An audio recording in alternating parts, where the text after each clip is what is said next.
Alright. Wait. Are we recording? Yes. Recording? Okay. Presentation tools. Okay, hi everyone. So, yeah, today's topic is just really just, it's not actually the first player talk. I think, when I think about it now, last month we had the Girl Gamers panels. I think that was closer to our official first player talk. So that's less pressure for me. But, you know, most of my experience has been from a player perspective, and hopefully it can help.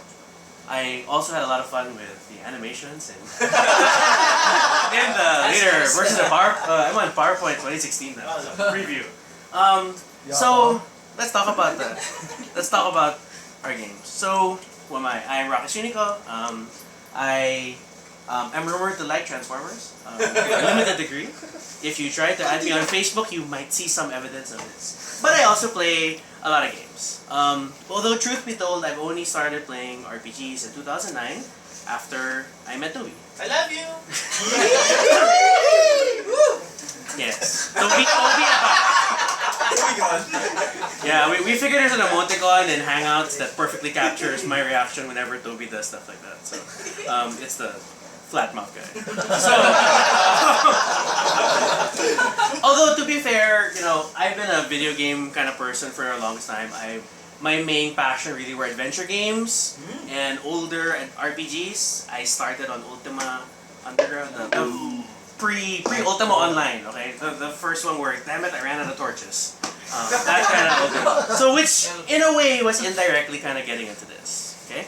But then, you know, since I met Toby and since we started living together, I've had a chance to play a few games. And as we kind of go over this is only what I can bring to the table. That I've played a lot of systems. Because when you live with someone like Toby, with a recent goal of playing 12 new games a year, you will kind of get through a lot of games. I also handle scheduling for our games. So I'm in most of them.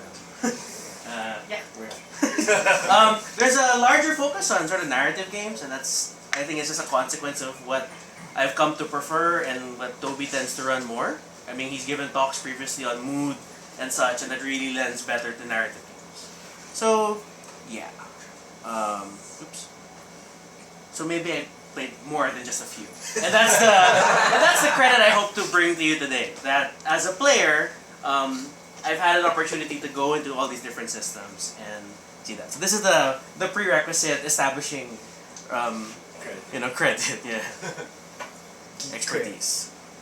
But we're also gonna play Toby, and I would use any excuse to use this picture again. But yeah, so Toby obviously is a very large influence. Toby's been all about games since we started. I thought I liked games before I met Toby. I had no idea what I was talking about. You know, from the very beginning of, what are these boxes you wrote? Oh, that's Carcassonne. You want to try? And that came into this really long night of, again. I wanted to play until I won. It didn't happen. Okay? So, but how does that connect all this? So we're talking today about playing your truest self and using games really as more than just an escapist activity we do because we want to forget about the work week. And for a moment, we'll talk about, that screen clicking, personality testing. What? You know, and when we talk about standard personality tests, we have taken them to some degree, whether for work or whatnot. One of the most common probably is the Myers-Briggs Test Index. Yeah. It's so popular but horribly abused. And it's because there are only certain versions of the MBTI that are free, which are the much older versions. So people tend to have taken an abbreviated version of the test. The true test is ridiculously long and is designed to make you bored with it so that the real answers come out more. So,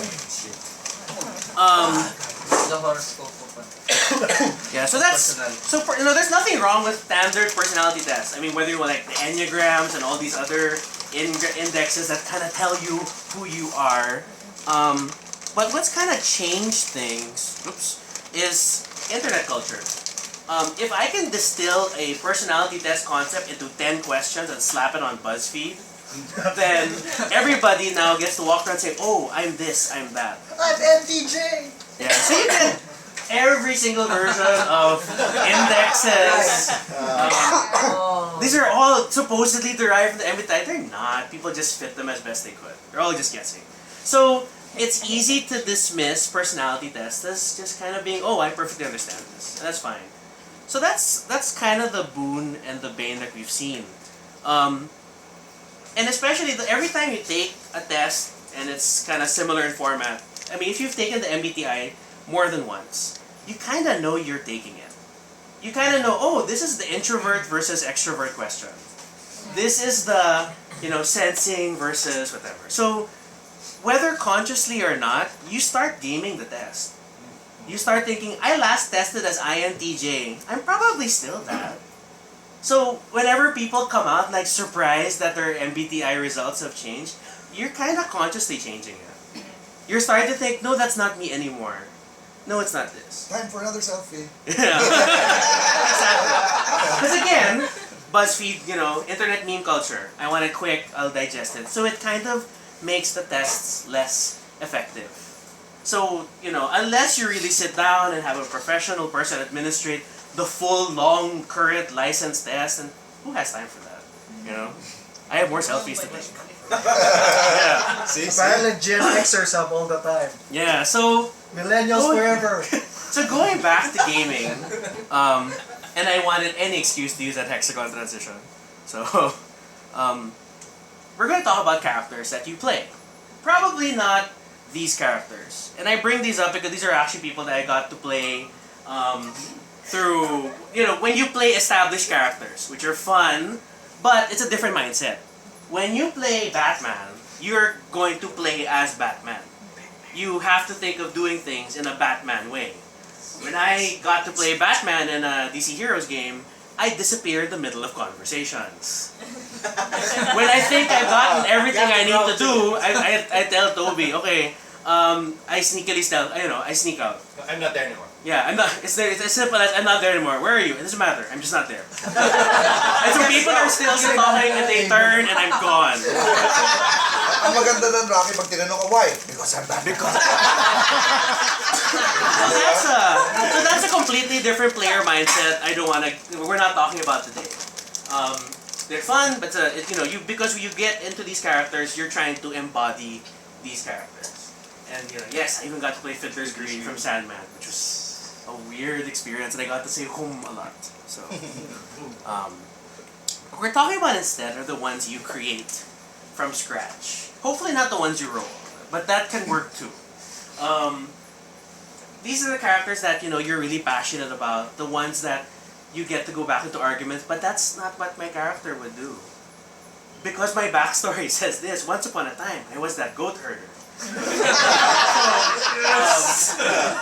These are the characters that we really invest ourselves in. These are the times when we stop saying, my character does this, instead, I reposition myself for a better shot.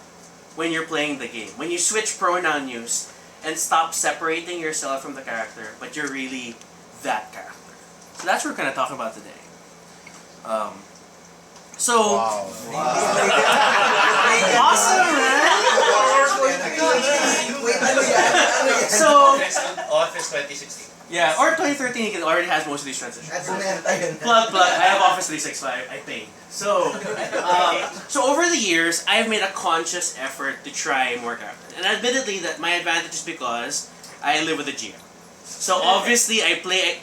There's going to be a new game tomorrow. I can sit down and okay, what do I want to do today? My very first character was a comic book store owner who was of personality was very similar to me. It turned out he was a demonologist. Being seduced by Zac Efron. But to be fair, Zac Efron apparently likes Civil War. Major turnoff. This all happened in game. I feel bad for that character. By the time I became personally invested, he had tried to summon his first demon that requires lethal damage to yourself. So in Call movie style, I cut across my arm. I rolled, I failed. No, you botched. I botched. So I was going to pass out. I was rescued by another player character who was a vampire. Oh no! My character is still in the back of her limousine, bleeding all over her, and I never knew what happened to her. We have to stop it. Yeah, the game died of natural scheduling death. So we own these characters. I've been a Chinese general, I've been a scientist. Every time I've tried to play different characters. If you think about the World of Darkness sort of alignment where there's mental, physical, and social attributes, I started thinking, okay, I want to be a mental character. I would lay my stats that way. I want to be a physical character, so I would give my stats. So I really intentionally tried to create different characters every time. I remember mostly because the early play groups that I got to join with Toby, we were playing Giovanni for a vampire module, which is you feel very trapped in the beginning. And there's Toby reading paragraphs of text from the book because that's how the module goes. But it's a great story. But there's really that time that, why are we doing this? Because I was starting to feel trapped. I had played very flexible games and suddenly we're stuck with Toby reading the book to us. And they were turning to me and like, but the joy of the game is catharsis. Because when you embody your characters, you get to release emotions and whatnot. And I didn't really get that until years later. Until I fully kind of accepted characters. So as much as, dice determine everything. Whenever it's a key action, well hopefully it's a key action, it comes down to a dice roll. Let's not think about random checks and suddenly I want to smell what the room looks like. There are times that, regardless of the character I have, I would hit a roadblock. Because whenever when you need to roll, you're responding to what a situation your GM or storyteller has created. And then instinctively, I want to do this, I try to do it, and I don't have the skill. My stats don't support it. I can do it, I have 1 die. And that frustrates you. And what do? The next time you level up, the next time you have a chance to get new skills, I'm going to add back to that. I'm going to put skills there. And that's where the pattern kind of emerges. That conscious or unconscious decision that, no, my character wants to do this. But every time it kind of happens over and over. So, really, that's the realization. So as different as your characters, types, skills, backstories are, how we deal with conflict may be the same. And that's what role-playing games boil down to. That we will have those key moments of how we're going to deal with an obstacle, a challenge, a piece of conflict, and how do you as the player respond. Even if you have a diverse set of skills, how you use those skills is really you. And that's what I'm kind of pointing out as could be aspects of your true self. That give what you can't cut. Yeah, so it's because maybe of your own background, the way you think through problems, the way you deal with the world, your character indirectly does the same thing. And it becomes more and more evident as you immerse yourself into the character. It becomes more evident as you play different systems. If you're very familiar with one system, it kind of blurs the lines already. And you're always that same elf, archer, whatever. You have a build in your mind that you follow that kind of distracts you from realizing this. So games are about problem solving. And this is just a cheap excuse to use the changeling, the dreaming, spine art thing. If you ever collected all the books, you could complete this puzzle. Still working. We have none. The spines of the The original changeling, the dreaming. So we know that dice will come at a key moment, the place times that matter, and it's really the high drama places where your players get to be awesome or they can fail miserably. But you as a player, that's when you really come forward. And I always thought I would be like a mental, intellectual character. All my life, people have told me that, you get certain grades and whatever, that's you. Then you are basing your intelligence. Instead, I'm a social player. I do really crazy social stuff. I have had situations where we're trapped in this other realm, we didn't really know what to do, and I enter fully confident and start applauding the NPCs in the room. Good job, everyone, good job. Sorry, surprise inspection. So little things like that, where I find myself doing crazy things. of a certain kind of solution path. And so more and more I realize I'm really social. And so yes, you could be a physical sort of combat-oriented player. It doesn't necessarily mean you kill people in real life, but the way you deal with challenges is more confrontational, head-on. I want to break past the problem. Hulk smash. Yeah, I like manipulating people and making them think that. You're a veteran. Could be.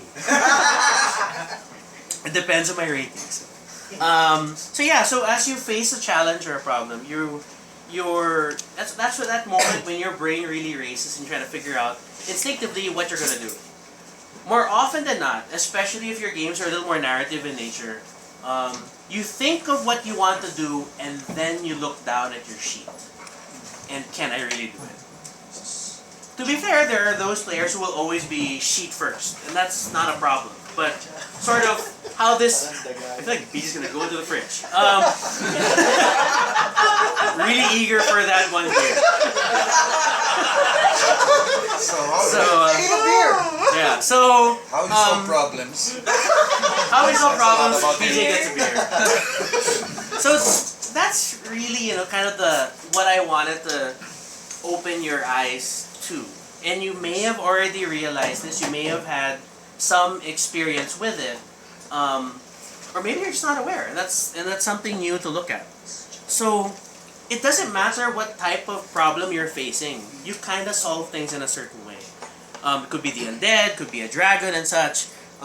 You will always, a part of you will always come forward, and that's the one that tries to solve the problem. And then it kind of gets reined in once you look down on your sheet and like, okay, I'm unskilled, I'm gonna deal the roll with a -2 penalty, maybe I'll do something else. But that first solution, sort of like the old adage where when you answer a test and your first answer is most likely the right one, and then you overthink and you change it and you screw it up, that's how it is. So think about the kind of players that you are. And everybody always has this concept of who they are as a player, which may not be true. Maybe you may have designed a super stealthy character, but then you crash into events anyway. You like facing things head on. So maybe it's not really you. I'm not saying you should design your characters based only on your problem-solving style. It's just helpful to be aware. And at the same time, it's helpful to challenge yourself to do differently. That if you know that this is your instinctive solution style, then I want to try something different. I want to be a completely different character. Some people have that eternal avatar that they can't escape that. Yeah. And it's constantly yun lang. I mean, an interesting example, and he's not here today. So starting 2009, I reconnected with a friend from my grade school days, and it turns out he'd been playing RPGs for such a long time. Things I was completely ignorant of the RPG world in my school days. I don't know why. And I was, You haven't met me. I had really geeky nerdy friends. So, we've come to the observation that as we play more and more, it's like our high school selves emerge, and our high school selves were always in conflict. Okay. Not We're fighting. friends, not friends, but we're always rivals for positioning. We had to one up the other, and it just happens every time, and all the players just see And it. I'm in the middle. Eric can attest to that. That it just happens all the time. It makes for interesting drama. We know the situation is gonna happen. I know that even from a GM perspective, watching all this, you can set triggers. You can create the situation that make your players do this, and it can be fun. Because again, it's such a core part of the person. Then you can create the drama that you want. All the more it seems like the magic of you as a GM. That yes, I orchestrated this whole scene. As long as both are mature. As long as everybody's mature. Yeah. Carcassonne Dragon. So when you think about it, your RPG is like a personality test, but the questions change every time. Yes. The roles we play, let's go to White Wolf. Yeah. We talk about tribes, clans. Yeah. There was one White Wolf game that really frightened me, and that was Wraith. Oh, really? Yeah. The Okay? Not because it was about ghosts, but because that did not have clans, Yeah. tribes. You were naked. And that was done on purpose. And I think that's where your insights come out. I think this became most scary for me in the way that Toby runs Lacuna. And by now, a lot of you have heard about the Lacuna games that happen. Because Toby runs the Lacuna games as completely immersive. And you start the game, player knowledge is character knowledge. Which is, you don't know anything. It's very jarring. And so my Lacuna character disturbs me of the things that he has done. Because I worry that that's like really close to what I have done. And he's like a super freaked out, traumatized character. Because the world is so strange. It has rain frogs. And the frogs start jumping around, and then they start going, agent, agent, agent, agent. Because they figured out who you are. It's a kind of matrixy, there's no way to describe it easily. I had raining frogs. The point is that you can look at your games in a different way. That, again, because the flaw of the personality test that we cited earlier is that sort of test taker awareness. That they know it's a test, and they know how the question structure is, and they can game it. That you can create the MBTI result that you want, put it on your Twitter profile, and feel as proud as you want to be. And you can answer all those quizzes where it says where you will survive an apocalypse based on your personality type, why you are still single based on your personality type, your favorite food based on your personality type, you know, whatever lies you want to believe. But gaming presents... Don't shatter my dreams! That may be because of your personality type. No, but... That actually becomes, somebody once said, what you're describing is a performance, Yeah. but when we play as confessions. I like that. Ooh, Facebook. Yeah. Yes. But yeah, so because Time to tweet what's that. nice about the game again, because one, it doesn't feel like a test, although it is, because every time it's like this situation, what will you do? This situation, what will you do? It's a test. It's a test that's fun. It's the most gamified test there is, and you get to spend hours in that weekly session exploring this different character, but maybe also exploring something about yourself. So. Which doesn't work for immature people. I should add that to my caveat. So a few notes, and on the side note, this is a damn D&D game on Gary Gygax. Again, for tactical simulationist games, it may not necessarily come forward right away because the mindset there is System. system. System is first and foremost. You are sheet first, and then can I do it? You know. So that's not not a bad or a good thing. It's just it's not gonna be as evident there because you have to be focused on the system. Also, a rules lawyer will naturally not realize this right away because again, they're constantly thinking about system first. Not about the characters. It also helps to actually try different character archetypes. Because because there are people that, oh, we're gonna play vampire. Oh, I'm going to be a black. I'll have celerity this and whatever. So there are people that have builds in their head, and that's it. They only play that character. If I was an archer here, I will always be an archer there, and that's okay. But you kind of trap yourself, and that's really it. So you may blur the lines between what is really your personality style versus what is your preferred character archetype. Okay. But yes, the more invested you are, the better the payoff and the better your resolution style comes forward. And this takes different time for different people. People need different things. Some people from the get-go, yes, this is it. I see my sheet, I am that character. There are some people, no, I need to write down the complete family history. And I need to know what my mother's brother was doing 10 years ago. But that builds my world. So, investment in your characters manifests in different ways. Some people need to draw exactly what they're wearing on today's adventure. But that's not bad. That's not wrong. Diba? So, again, these are great indications that you are invested. Again, you must be willing to go in. But really, more than anything, experiment. Don't be afraid to play against type. Don't be afraid to play a character that you've never done before. Don't be afraid to try solutions that those first moment of inspiration, like, what if I try to do that? No, that's stupid. We shouldn't do that. So and then I know I have annoyed some players because I go off on my own and then I do weird random actions, and I think it's also because I'm doing this. I'm just trying different. I want to try what's gonna happen. Okay, what'll happen? Yes. Just a note. Yeah. I want to share.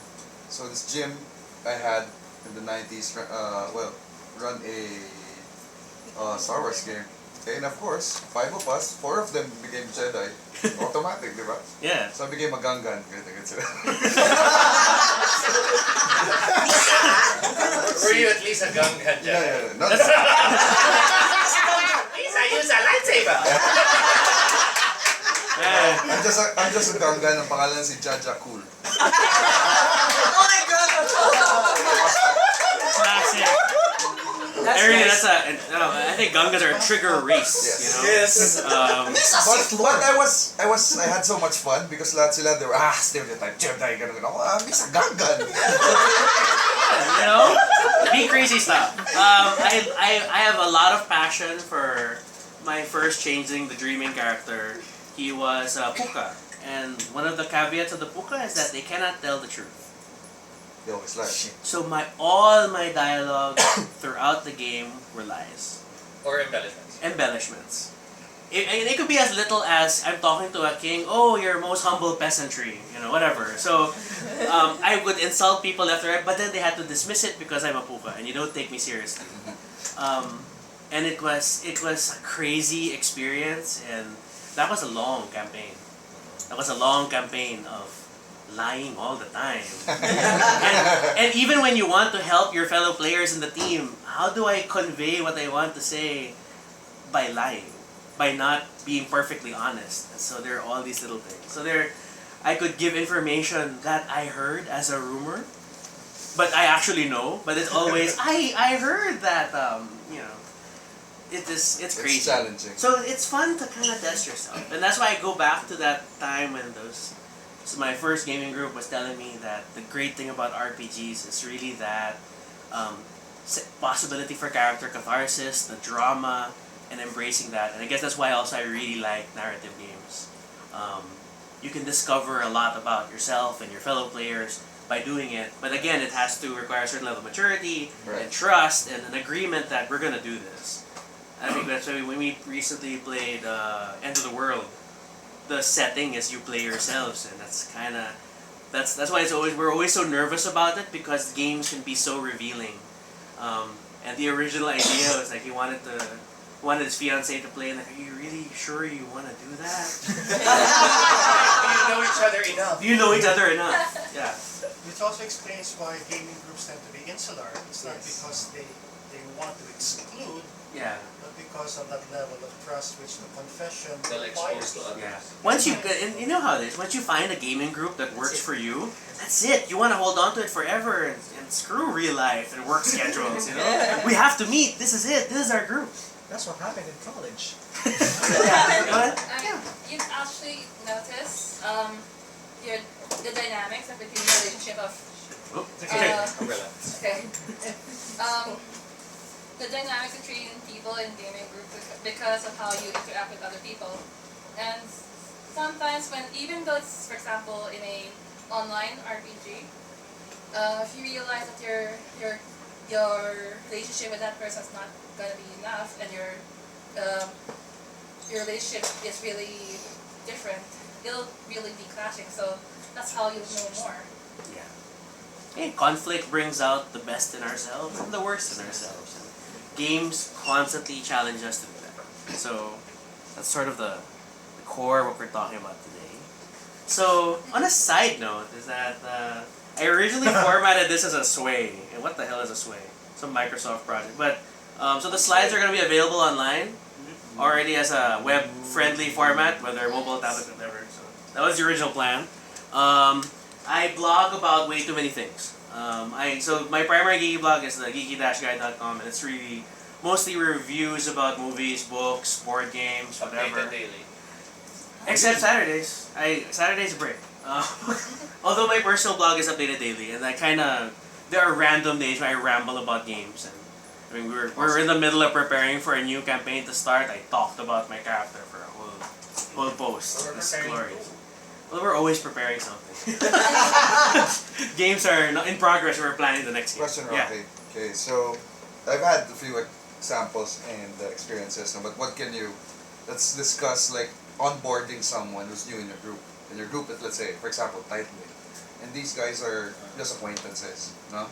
So, what can you share about that? What are If it's like I find if it's a complete stranger to the group, you need something else to break the ice. You need a little more time to get his feet wet and warm. I mean, Resistance normally muna! what happens is you can play board games or card games. Right, Play board games in the same setting that would help set the mood and just get them a little time to relax and unwind. And the first session, and that's really both a GM player sort of Right, contract thing that you may want to keep the kid gloves on and not be too overwhelming. I regret a Lacuna game where it was the first time for someone to play.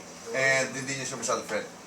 Yeah, I'd never met him before. Okay, and then? And I was in full immersion trauma mode, barking orders and everything. He hasn't played again. And I don't know what level of involvement is because of me, but he was just trying it out, and in hindsight, I was really scary. But at the same time, there's that. But my player, that's it. That's where my character was. He is borderline crazy, because of the world he's in. So I feel bad. But so that's why you gotta wean players in, and that responsibility tends to fall more on the GM to some degree. Or at least have some sort of ongoing conversations. I mean, what has become our practice is that as soon as a game is preparing, there's some sort of Facebook chat or Google Hangouts group chat where we have all the players, we start talking about character concepts, we start talking about setting, just to flesh it out. We will still have the first session where we sit down and actually commit to the final character design and do all the rolling and whatnot. That's still gonna happen. And for But we have a especially lot of planning. For ahead new of time. people, what I do is agree beforehand what things would be foul. Like for example, people don't like about rape or Yeah. Triggers. child, Taboo triggers. child death or pregnancy, some taboo triggers. So I ask players if it's Yeah. okay before we even start. And I know we touched on that with Toby's talk on Yeah. mood and being ready for a mood game, but I guess also looking at it from because of how revealing games are, it's still helpful to do it. I mean, when we think about it, there are therapists who use puppets and role play to deal with trauma. What are you doing in the game? So, sorry. You might want to follow up with this talk because now that you've talked about revealing yourself, you can now move on to talking about the interaction of the group, boundaries, and even how you relate to society and its artificial constraints. Because Word from on high. No, I totally respect Adrian. That's why it's like, oh my god. Okay, it's a good idea. you have to understand that Dr. Sunico. our hobby is actually very subversive because we play with rules, we question rules, we see what works for us, what works, what doesn't work for us, and like you said, we carry that out in the real world, and that sometimes becomes a splinter in your mind. To quote, right? I mean, I'm not the same person I started before I played RPGs and after. And I think my work people notice that more than anyone. It doesn't really matter now. I've left the company. So Screw you I guys. love you, but I left. Sorry, Eric, you want to? Yeah. It's something else I wanted to share because you brought up the player side. Rocky already knows this about me. In the late 90s, I was a part of a blind group for a psychological study on role-playing and its application in psychoanalysis, where we went for a year and a half and didn't realize we were being studied, and at the end, we were told we were being studied and they never gave us our results. But they published it later and they put up some, Disclaimer. it's not disclaimers, but Patient X. some of the findings included that, because it's a GM seminar, that the GM, your interaction with the GM plays a big part. So while I was the rat in the maze, and Rocky's talking about rats in the maze, and you figure out how to work the maze. The GM is the maze. Yeah. So, from the GM side, you also have to look at how you present conflicts, because the player will eventually gamify you the same way the rat gamifies the maze. So that's something else to look at as GMs, how you affect Okay. how your players choose to portray themselves. Yeah, there's that whole book about, I forget the exact wording, but it relies on that old concept of, how do you eat an elephant? Okay. One bite at a time. And it was about managing your boss above you. But it's a similar concept that we also manage and nudge our GMs in certain ways. I mean, I tease Toby all the time about his Eastern European accents. Because he started by playing a lot of vampire games, and so it's like, are all your characters Eastern European? But it nudges Toby to characterize in different ways, and he's changed that, or I call him out on little transition statements he loves to use, or when he's revealing facts, NPCs will start going, "It is to my understanding." And then it's funny for you. It's even funnier for people who play with Toby. So always, yeah. Sorry, Adrian. One thing about, we're all GMs here, right? No. No, somewhere. Players, you are used to choosing from options, right? All the games we have are options, To some degree. to some degree. GMs, do you realize that you have a unique power of making those options? Yeah. That's real power. Test design. Unlimited power! For the camera, that was BJ. No. No more alcohol for this man. That was the power of beer. Was that beer gardo? Yeah, so any other insights you want to share and like? And so, but besides you. Huh? Toby's enjoying this. I've teased him for the past 2 talks. Sayang nga wala yung flowers. I'm supposed to bring flowers. He shows the clocks to us and we watch on YouTube. we live together. There are very few moments we're not together. So, if there, any other insights for the group or things that you've experienced with your own characters that kind of surprised you? I mean, there are little moments that sometimes the character moments of awesome that you've had that you most remember from your favorite games. They reflect a lot of what you are like, or what your problem-solving process is like, and how you got to that final point. So it's all good fun. Check. Destroy your dreams. Destroy your dreams. Share ko lang kasi I've had a long history of always making physical characters. Yeah. Na I always solve conflict by Hulk smash. Hulk smash. Parang okay, are we done? Okay, let's Kill them. Let's kill them. Oh my god! Yeah. Yun nga, Oh parang my god, that was like every corner, dude. So anyway, I was really checking. But anyway, tawag dito, throughout the years that I've been playing, I've been leaning more to the social character. And tawag dito, yung what really surprised me about myself is that, oh my god, I can solve problems pala without bashing people's heads. I think that's an important lesson to learn. For example, in our Ryutama... That's like an essential life. Yeah.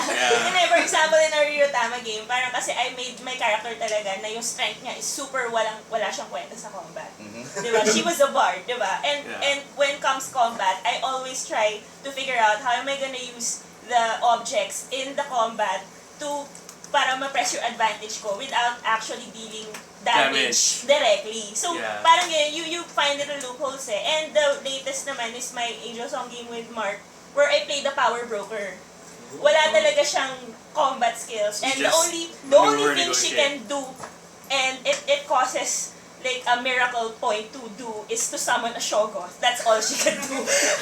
Pero, I want to sneeze at that. that's very strong. It's kind of intimidating. Yeah, but it's more of tawag dito, she tries to, parang imbis na, it comes to a point na imbis na ako yung nagsistart ng combat, which usually happens, ako na yung nag-try mag-diffuse ng combat, and I try to moves and counter moves, social, and which is parang natuwa naman ako kasi I can do that pala. Was this a conscious effort on your part na strength-based, physical, and then parang tulad na sinabi ni Rocky sa slide niya, experiment with something new? Yes. Or parang Kasi, natural lang na biglang, parang may iba Because it's more of what I do kasi, so immerse in the character. Okay, these are my stats and this is my character.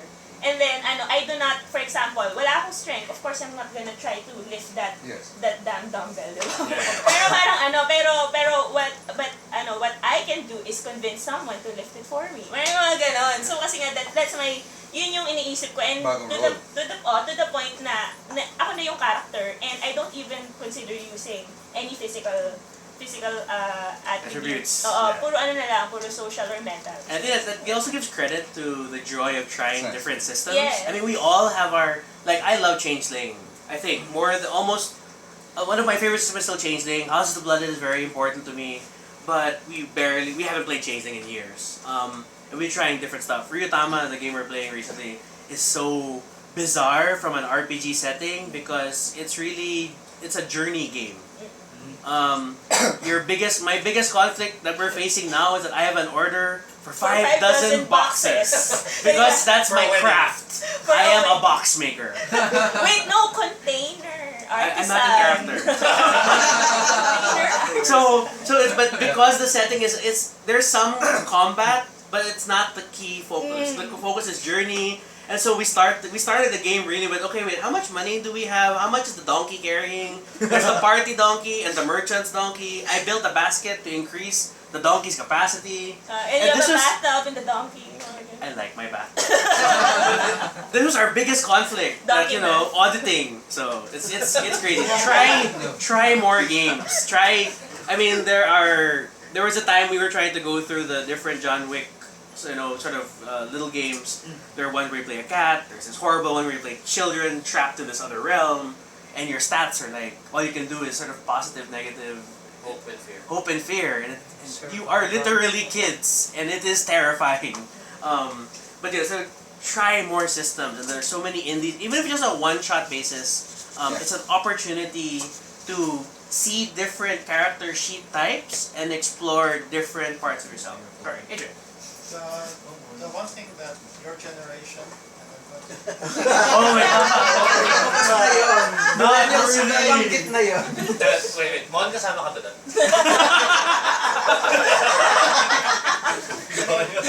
I mean, when I Let's was put a mark on this man. when I was in college, the name of the game was Dungeons and Dragons First Ed. Okay, 1974.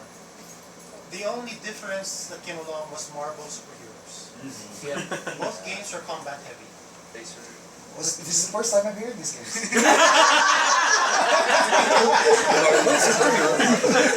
Sorry, go ahead. Hindi ka po ka. Bluff check with disadvantage. That was made worse by being in the Philippines because the merchants here would only bring in what would sell. Yeah. Right? If it didn't sell, there was no way you'd see it. That's why you never knew about Ars Magica at that time. But then we had Vampire the Masquerade, which changed the way we think that's the game because the options were different. Instead of becoming fighters and magic users who only created damage in their own ways, we now have vampires who manipulated relationships. So the game changed. And now we're seeing more indie games because of the internet. And I mentioned John Wick's wheel. Yeah. Yes. Where you actually play the magic item. You are the weapon. Yeah. You are the weapon. You are the One Ring. Yeah. You are the Excalibur. And It's that freaky. and that changes again your perception and that opens, frankly, the reason why I like our hobby is because it opens your mind if you let it open. Now let me add to that. World of Darkness because it was the first one to get the game out of the dungeon in a box. Okay, it was just scrolling back then. All the modules that you had, Temple, Choskan, White Bloom Mountain. I mean, I ran all of this, Ravenloft. Even Ravenloft was supposed to be story-based, it's just based on a map. And you have to be this time at this time. So World of Darkness was the one that took it out of that na you're exploring. Okay, why are dungeons essential to a game? Because it creates, it's control. it's a closed environment where the GM can say, you're in a room, 4 corners, and nothing else matters. And you have Yeah. to solve the problem there. But Worlds of Darkness and Vampire and Werewolf and lahat took it out of that. And it was challenging when I was the one first reading it, and I was like, wow, no more dungeons. Parang, wow, you can be in a city. Vampires with guns. Of course, my players wanted vampires with Uzis. Nothing wrong with that. Yes, there's nothing wrong with vampires with Uzis. So, in fact, even character creation was different. It Yes. has all these nice Drastic details. I only have 2. What the fuck? Isa ko may 0 na nga eh. So it was a great. You're right. It was a great shift in terms of a paradigm shift. Na dati you're just limited to crawling eh. And in fact, we finished Temple of Elemental Evil for 5 months, going through every room because we wanted all the XP. Yeah. Okay? But that was fun then. There's nothing wrong with that because that was the only thing available. Yeah. For So us. there's just so many games, and I know, and as much as I feel like I played a lot, it's about 44 images for base systems, not counting all the expansions. There's just so many options. Bring back the game list somewhere not here when you played. What? Somewhere not here when you played it. The list of games you played since 2009. Yeah, Toby just has fun with that. And actually, I took a I'm very proud of that. sorry. Yeah. When I stopped and like, holy Nice. crap. 2009 to today. And Although I got to run this one. Oh, So, Doctor Who. yeah. I've only run Doctor Who and the homebrew we made. Scary decision. My first GM game was a homebrew Yeah. on a shared narrative control system. I felt so confident that game has not continued out of fear. Admittedly. Played That's Mouse Guard. There we go. Wow. So that is This is mostly Toby. 5 years. Toby has been the GM in 95% of these games. But in 5 years you've played that. Yeah. So some of you, how many years have you been playing? How many games have you played? Diba? Yeah. So maybe it's time to open up your system. Yeah. I think it's a. So that's why But also since that's why the 2009, core so group's it's small next fractal program release. is to really schedule all these open games and for GMs to meet new players and for players to meet new GMs. That's one of the things that the core group, the organizers, us, will be eventually making a project on. Actually, I'm looking for playtesters and designers here. That system We're is always here. fascinating. There you go. Alright, otherwise, thank you very much. Those are awesome. Thank you.